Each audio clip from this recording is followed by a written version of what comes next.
আজকে আমি আপনাদের সঙ্গে শেয়ার করব আমার মায়ের হাতের এরকম দুধ চেতই রেসিপি। এই দুধ চেতইটা এত মজা হয় আর এত সফট তুলতুলে হয়, সেই জন্য আজকে আপনাদের সঙ্গে আমার মায়ের রেসিপিটি আমি সম্পূর্ণ শেয়ার করছি। এই রাইস মিলটি হচ্ছে আমাদের বাড়ির কাছে। এখান থেকে গুঁড়িগুলো ভাঙিয়ে আনার পর আমার মা এরকম করে হালকা করে এগুলোকে একটুখানি সেঁকে নিচ্ছে।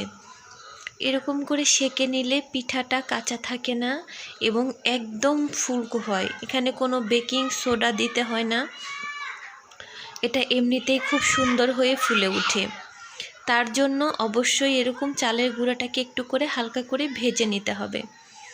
ভেজে নেওয়ার পর এটাকে এরকম করে হালকা হালকা কুসুম গরম পানি দিয়ে ভালো করে ডো করে নিতে হবে। তবে চেতই পিঠা তৈরির যে ব্যাটারটা সেটাই আসল জিনিস। তাছাড়া পিঠা তো কম বেশি সবাই ভাজতে পারবে, কিন্তু এই ব্যাটারটা তৈরি করার মেন কৌশলটার জন্যই পিঠাটা এত সুন্দর ফোলে।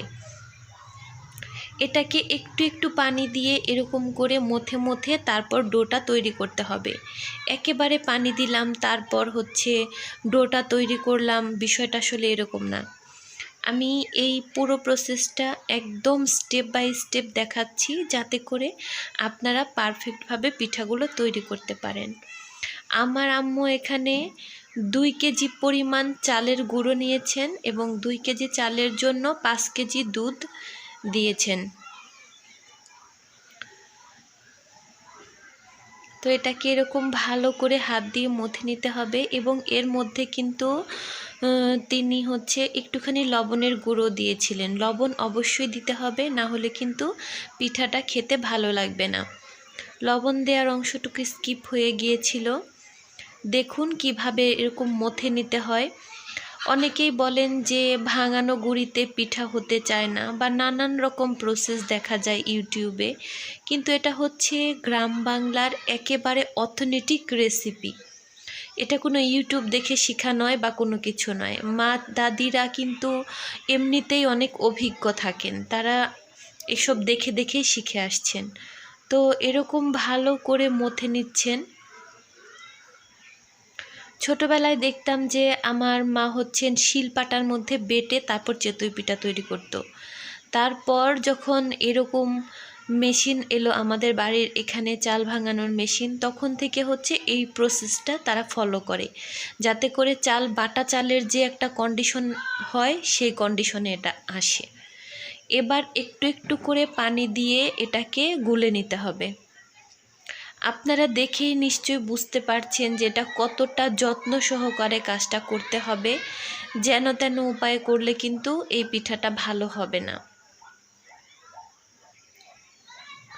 পিঠা জিনিসটা কিন্তু একেবারেই সিনথেটিক একটা ব্যাপার। বিশেষ করে ভাপা পিঠা, চেতই পিঠা, এগুলো তেলের পিঠা, এই পিঠাগুলো একটুখানি খেয়াল করে যত্ন সহকারে করতে হয়, না হলে পিঠাগুলো কিন্তু একেবারে পারফেক্ট হয় না। আপনারা এর ব্যাটারটা দেখুন, এই যে একেবারে ঘনও হবে না আবার একেবারে পাতলাও হবে না। তারপর একটা মাটির ছাঁচের মধ্যে আমার মা এরকম করে নারকেলের যে ডাবুরগুলো হয় সেটা দিয়ে 1 ডাবুর পরিমাণ দিয়ে দিয়েছেন। এরপর এটাকে ঢাকনা দিয়ে ঢেকে 1 মিনিটের মতো রাখেন।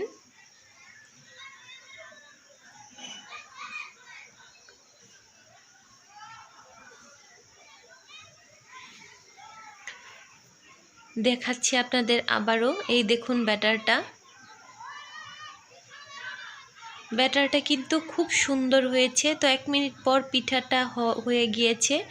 এখন এটা নামিয়ে রাখছেন এবং এখন আরও একটি পিঠা এর মধ্যে দিয়ে দিচ্ছেন।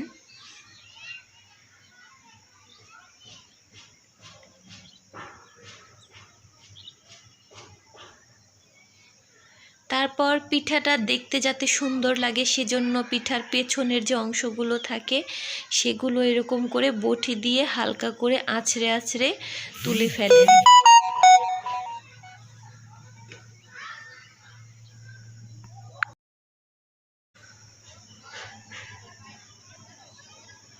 এরকম করে সবগুলো পিঠাই বানিয়ে নিয়েছেন। প্রত্যেকটা পিঠা 1 মিনিটের বেশি আসলে সময় লাগে না, যেহেতু মাটির চুলা খুব সুন্দর হয়ে যায় পিঠাগুলো। এবার বোতলে ছিল দুধগুলো, সেগুলো হচ্ছে একটা বড় পাত্রে ঢেলে নিচ্ছেন। আমার মা এখানে হচ্ছে 5 লিটার দুধের মধ্যে 1 লিটার 1.5 লিটারের মতো পানি ইউজ করেছেন, কারণ এটা জাল করতে হবে। আমার মা এটাকে পাক্কা 1 ঘন্টা জাল করেন। তো জাল করতে হবে, সেজন্য এই 1 ঘন্টা সময়ের ভেতরে 1.5 লিটার পানি শুকিয়ে যাবে এবং শুধু যে 5 লিটার দুধ সেটা থাকবে। তো একটি পাত্রে হচ্ছিল না, সেই জন্য আমার মা দুটো পাত্রে দিয়ে দিল সমান ভাগে ভাগ করে। এবং এই 1 ঘন্টা অনবরত কিন্তু এই দুধটাকে নাড়তে হবে, নাড়া বন্ধ করা যাবে না, তাহলে দেখা যাবে যে নিচে লেগে যাবে, এবং নিচে লেগে গেলে বুঝতেই তো পারছেন আসলে খাবারটাই নষ্ট হয়ে যাবে। তো এর মধ্যে গুড় দিয়েছিলেন হচ্ছে 2 কেজির মতো। 2 কেজি পুরোপুরি লাগেনি, একটু কম লেগেছে। তারপর যখন 1 ঘন্টা হয়ে গেল, পিঠাগুলো এর মধ্যে শিরার মধ্যে দিয়ে দিতে হবে।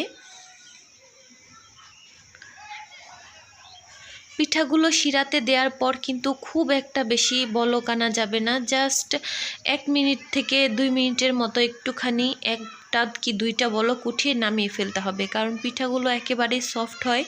বেশি জাল করলে পিঠাগুলো একেবারেই গলে যায়, তখন আর হাত দিয়ে তোলা যায় না পিঠাগুলোকে।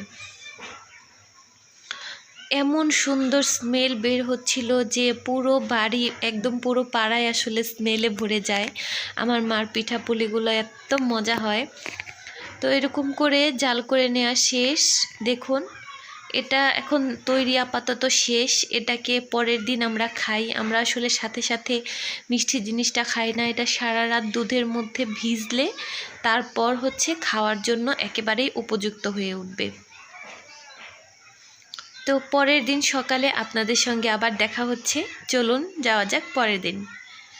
দেখুন পিঠাটার অবস্থা, পিঠাটার প্রত্যেকটা ছিদ্রই ছিদ্রই যেন রস ঢুকে একবারে টইটম্বুর হয়ে আছে। আর এই পিঠাটার কালারটা দেখুন কত ইয়ামি হয়েছে। খুবই মজা, খুবই সুস্বাদু এই পিঠা। আপনারা অবশ্যই এই শীতে এই পিঠাটি তৈরি করে খাবেন, কারণ এখন কিন্তু বাংলাদেশে বেশ ভালোই শীত পড়ছে। এই শীতের মধ্যে আসলে পিঠাপুলি খেতে বেশি মজা লাগে। আপনারা অবশ্যই আমার চ্যানেলটিকে ফলো দিয়ে রাখবেন, যাতে করে এই সব হারিয়ে যাওয়া মায়ের হাতের যে অথেন্টিক পিঠার রেসিপি সেগুলো আপনারা দেখতে পারেন। ইউটিউবের বিভিন্ন চ্যানেলে নানা উপকরণের মাধ্যমে নানাভাবে দেখানো হয়। আসলে সত্যি কথা বলতে কি, মায়ের হাতের জিনিসের সঙ্গে কোনো কিছুরই তুলনা হয় না। আমার মায়ের এই পিঠার রেসিপিটা আমার খুবই ভালো লেগেছে। আমি এখন শ্বশুরবাড়িতে চলে এসেছি, আর আমার মা আমার জন্য অনেকগুলা পিঠা দিয়ে দিয়েছে। আপনারা সবাই আমার মার জন্য দোয়া করবেন। আসসালামু আলাইকুম, ভালো থাকবেন, ধন্যবাদ।